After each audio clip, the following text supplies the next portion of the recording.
Rizki dari Allah. Caranya saya kerja. Kerja itu cara, rizki itu dari Allah datangnya. Bukankah di zaman sekarang kita sering terpleset? Ini merupakan cerminan dari rapuhnya akhlak kita kepada Allah Subhanahu wa ta'ala. Karena usaha saya memang, karena saya peras keringat banting tulang, tentu. Tapi sadarkah kita bahwa sepanjang yang bisa kita lakukan cuma berusaha, peras keringat banting tulang, pergi pagi pulang sore. Tapi bisakah kita memastikan hasil usaha kita? Apalagi yang paling dekat, misalnya saja yang sungguh-sungguh di luar jangkauan kemampuan kita, soal rizki, soal jodoh, soal maut. Kitakah yang mengatur? Kitakah yang menentukan? Subhanallah. Manusia sungguh tidak berdaya menghadapi 3 hal paling pokok ini. Rezeki, kita cuma bekerja. Kitakah yang menentukan? Tidak. Kita berusaha saja rezeki belum pasti dapat, apalagi kalau kita tidak berusaha. Jangan terjebak dalam fatalisme, belum perang udah nyerah. Emang dasar rezeki datangnya dari Tuhan, gak usah kerja dan ntar juga kalau dia datang. Dari mana datangnya? Kerja saja belum tentu dapat rezeki, apalagi kalau tidak kerja. Yang jelas usaha perlu kepastian, itu urusan Allah. Ini akhlak kepada Allah Subhanahu wa ta'ala. Jodoh juga begitu. Kita berusaha, kita berupaya, Allah menghendaki lain jadinya. Maut juga begitu. Siapa sih yang pengen ngadepi maut? Siapa sih yang pengen mati? Siapa sih yang pengen ketemu malaikat Israel? Tidak seorang pun kalau ditanya, kecuali mereka yang putus asa ya. Kalau otaknya masih normal, mau mati mesti belakangan dulu udah dikit. Tapi yang satu itu saudara, kalau dia sudah datang, tenaga mana yang bisa menolak? Kalau dia sudah berkunjung, kekuatan mana yang bisa menghindar? Kalau dia sudah ingin bertemu, kemana kita bisa melarikan diri? Manusia sepanjang yang dia lakukan hanya berusaha, tapi kepastian, ketentuan dari Allah Subhanahu wa ta'ala. Orang yang kufur nikmat, nutupin Allah. Dia merasa rezekinya adalah mutlak peras keringatnya. Seolah-olah Allah nggak punya peranan apa-apa di situ. Oh, ini kan saya bisa rumah begini karena saya kerja keras. Oh, ini mobil saya begini, saya kerja keras. Peras keringat, banting tulang, keras.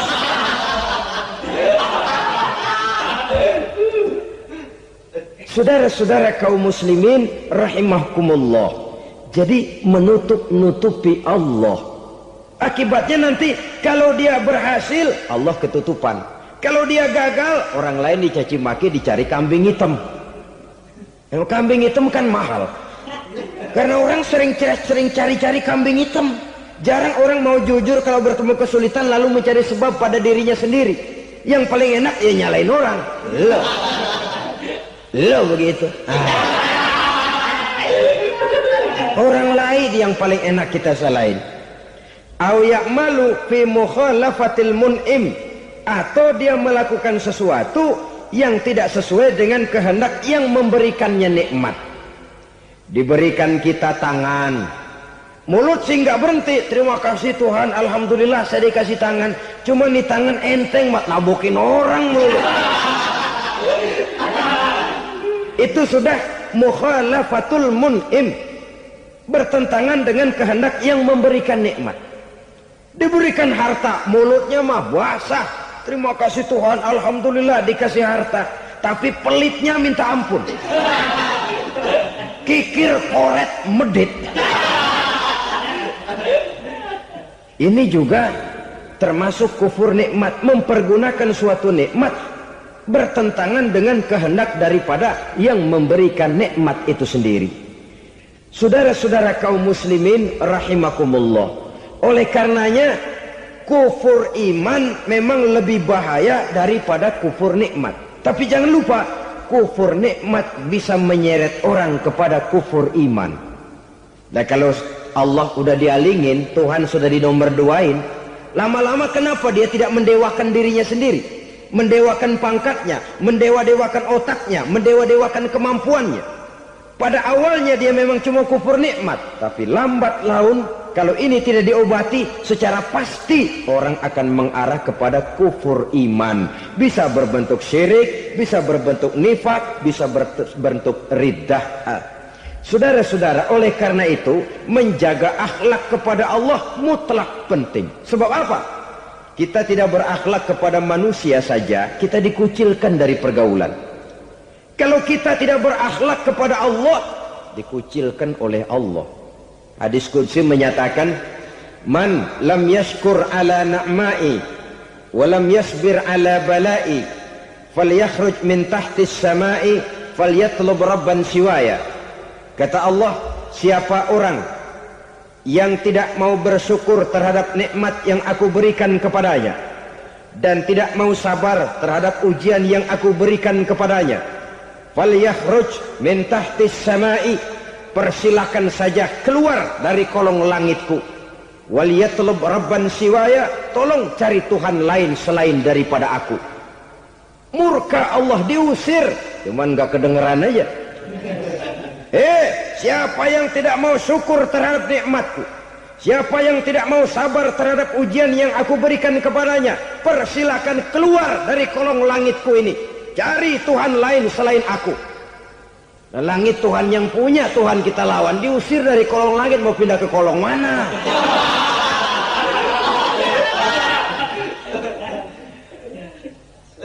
Jadi jangan merasa kufur nikmat kan enteng. Iya, kelihatannya begitu, tidak sebahaya kufur iman. Tapi kufur nikmat ini merupakan anak tangga yang kalau kita sudah mulai naik, kita akan naik terus sampai kepada tingkat di mana kita mengalami kufur iman.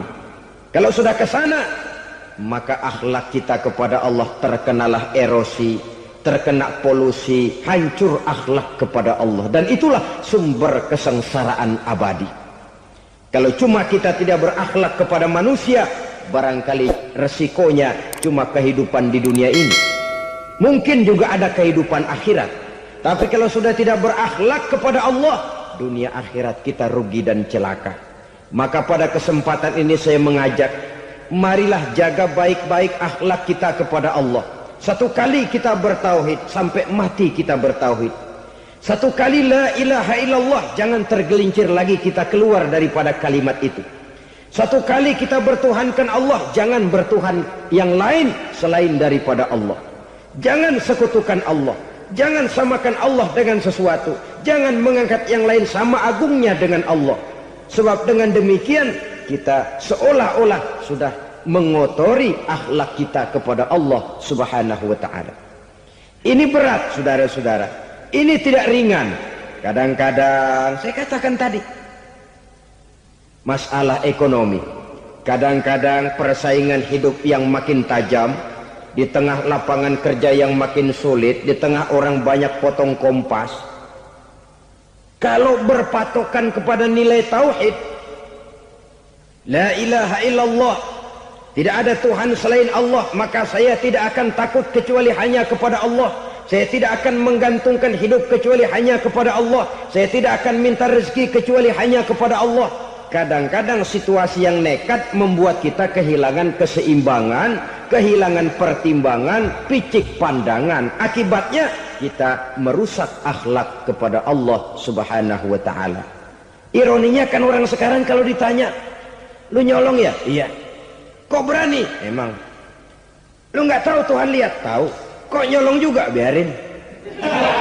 Kalau Tuhan mah lihat, jangan kagak ribut. Enggak ribut katanya. Kalau orang lihat, 2 orang saja tahu, geger kelurahan. Ini kan sudah mendustai dirinya sendiri, sudah merusak akhlaknya kepada Allah Subhanahu wa ta'ala. Tuhan enggak ribut katanya. Saudara hadirin yang saya hormati, jadi oleh karenanya akhlak kita kepada Allah merupakan basis daripada kehidupan beragama.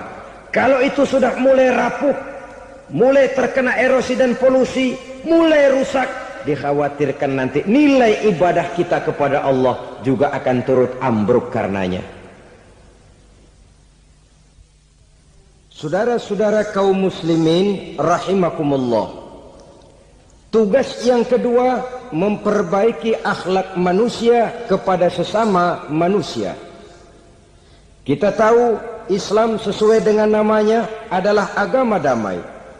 Maka akhlak manusia kepada sesama manusia menempati porsi yang penting dalam kehidupan beragama.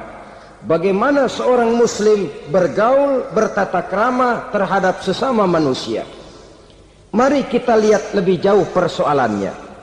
Untuk memudahkan pembicaraan dari kacamata agama, kita kelompokkan saja manusia itu dalam dua.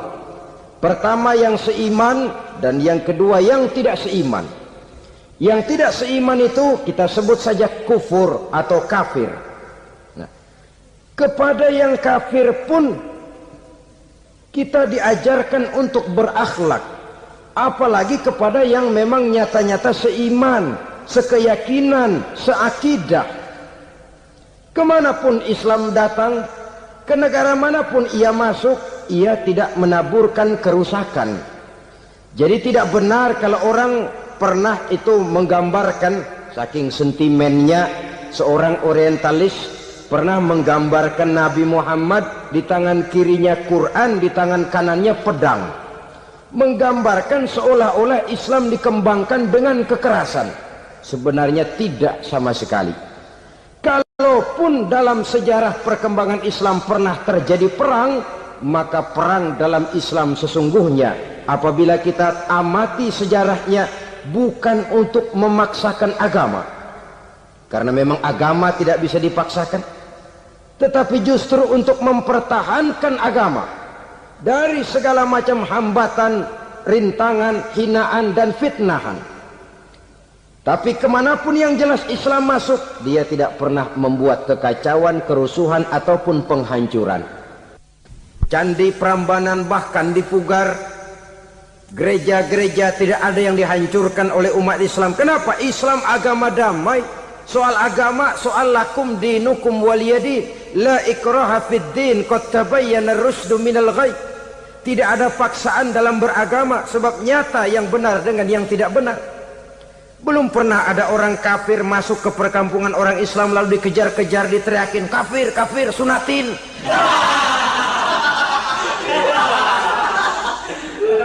Belum pernah. Kenapa? Islam menghormati orang lain agama. Nah, yang kafir ini macam-macam, saudara. Ada kafir harbi. Nah, ini kafir kerok. Ini kafir yang nyata-nyata memproklamirkan permusuhan kepada umat Islam. Nyata-nyata mengganggu ketenangan umat Islam. Kafir yang seperti ini yang boleh diperangi. Misalnya kita mau sembahyang Jumat dijagain. Nggak boleh sembahyang Jumat, getok palanya. Kafir harbi artinya tantangan perang datang dari mereka, bukan kita yang mulai. Mereka yang buka front. Prinsipnya umat Islam tidak boleh mencari-cari musuh, tapi pun tidak boleh lari kalau ketemu musuh. Musuh jangan dicari, ketemu jangan lari. Karena itu kesan seolah-olah umat Islam ini teroris, umat Islam ini destroyer, umat Islam ini sering menimbulkan keonaran, kerusakan.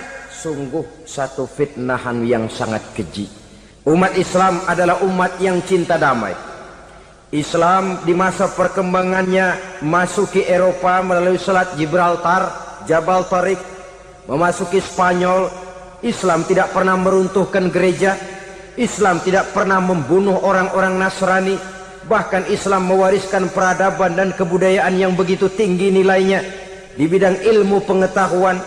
Sampai ketika itu Barat banyak mengkaji ilmu pengetahuan dari dunia Islam. Buku-buku berbahasa Arab diterjemahkan ke bahasa Yunani, dipelajari oleh para cendekiawan di negeri Barat sana. Mereka mengambil manfaat yang banyak dari masuknya Islam ke Eropa. Sementara gereja tetap berdiri dengan megahnya.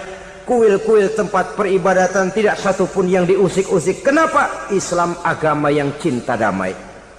Asal dia tidak diganggu, asal kehormatannya tidak dihinakan, Jadi kafir harbi, kafir yang nyata-nyata nantang perang, ngajak berkelahi. Itu kafir yang nyari penyakit. Kafir harbi ini boleh diperangi dengan catatan mereka yang memang mulai. Yang kedua kafir zimmi. Kafir zimmi, kafir yang hidup di tengah mayoritas muslim tapi mereka mau hidup dengan aman, damai, tenang. Mereka wajib dilindungi. Bahkan Nabi pernah memberikan satu jaminan, man aza zimmiyan faqad azani. Siapa yang mengganggu orang kafir zimmi sama saja dengan mengganggu saya. Kehormatannya dijaga, harta bendanya dilindungi, anak istrinya pun dilindungi. Dan ini jadi kenyataan.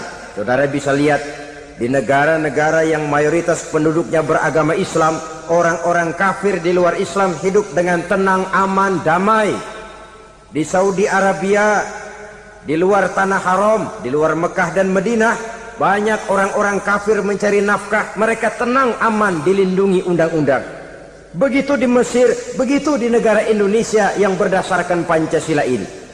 Kehidupan beragama menimbulkan gairah, rukun, tenang, aman, damai, sepanjang tidak saling ganggu, tidak saling usik, menghargai orang yang sudah beragama, tidak menjadikan penganut suatu agama sebagai sasaran dari dakwah agama lainnya. Saudara-saudara kaum muslimin rahimakumullah. Jadi memang oleh Al-Quran kita dianjurkan asidda 'alal kuffar ruhama bainahum. Tegas kepada orang kafir, kasih sayang kepada sesama muslim. Tapi tegas bukanlah berarti marah-marahan, bukan berarti musuh-musuhan, bukan ngajaki perang. Tegas dalam arti punya garis tentang kehidupan beragama, lakum dinukum waliyadin. Soal kehidupan sosial, mari kerjasama. Bangun jalan, ayo rame-rame. Siskamling, mari bebarengan. Bikin puskesmas, mari sama-sama. Tapi kalau sudah soal agama, itu tidak perlu ada toleransi agama. Yang perlu toleransi antar umat beragama. Kalau umatnya mau kerjasama silakan, tapi tidak menyangkut soal ibadah. Jangan kerjasama di bidang ibadah. Itu kerjasama yang salah pasang, saudara-saudara. Sehingga dengan demikian toleransi adalah menyangkut kehidupan antar umat beragama. Sedangkan agama sendiri punya kapling yang nyata. Sehingga dengan demikian tegas kepada orang kafir dalam arti kita punya satu kepribadian. Tidak ngambang. Nggak, lalu kalau ditanya orang, sebenarnya agama lu apa sih? Gua mah gimana musimnya aja. Agama pakai musim kayak rambutan. Akhirnya ya begitu, musim-musiman. Ke masjid kelihatan, ke gereja hayo, ke candi nongol, ke apa? Bingung malaikat bagaimana nyatetnya nih bocah ini. Di mana aja ada. Kita punya satu kepribadian. Saya muslim dan garis saya ini, lakum dinukum waliyadin. Bagi Tuhan persilakan agama Tuhan, bagi kami agama kami. Kami hormati Tuhan, Tuhan hormat kepada kami. Tapi soal agama, kaplingnya jelas. Kerjasama, mari urusan muamalah, bidang sosial. Yuk kita siskamling sama-sama dengan orang lain agama. Mari jaga kerukunan, kesatuan, persatuan, kekompakan. Perbaiki jalan yang rusak, mari sama-sama. Mendandani jembatan yang runtuh, mari sama-sama. Tapi sembahyang, kaplingnya lain-lain. Sebab Nabi juga dulu pernah ditawarkan begitu loh sama kafir jahiliyah dulu, Quraisy itu.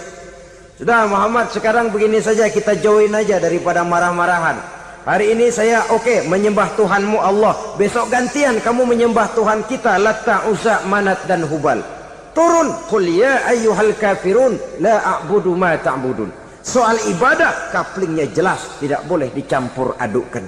Sebab kalau tidak, kita akan mulai kehilangan identitas diri. Dan disitulah krisis kehidupan keyakinan beragama dimulai. Dari krisis identitas. Hujan gede kan mulainya gerimis dulu. Di mana-mana ya gerimis dulu. Gerimis makin lama makin gede, kita akan mulai dengan kehilangan identitas diri. Dari sana nanti kita malu mengakui keislaman kita. Kalau orang Islam malu mengakui keislamannya, ini kan ironi, menyedihkan. Ngakui Islamnya saja malu, menonjolkan keislamannya malu, tidak ada rasa bangga beragama. Padahal ini modal dasar. Hanyalah dengan rasa bangga beragama kita lalu konsekuen. Bangga yang tidak konsekuen, wah pokoknya kan gua kan Islam, agama yang paling benar, tapi hidupnya sendiri jauh dari tuntunan Islam. Itu bangga yang tidak beralasan, bangga yang tidak perlu dibanggakan sebenarnya. Kebanggaan yang membuat kita konsekuen dan dekat dengan kehidupan beragama.